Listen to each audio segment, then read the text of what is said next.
Hi,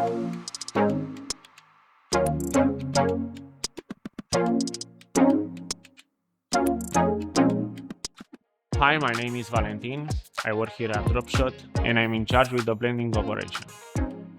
As the process begins, roasted coffee is poured into the hopper according to the blend recipe. The integrated precision hopper weighs the coffee for us, removing an extra step from the workflow. Using the interface, the coffee is conveyed into the blender.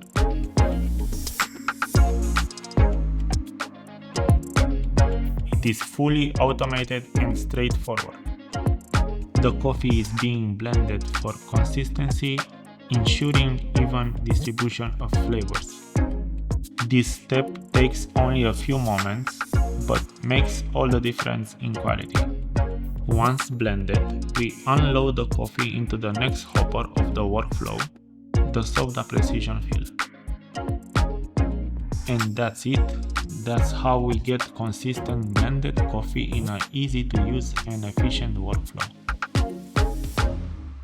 Better design, better coffee. SOVDA.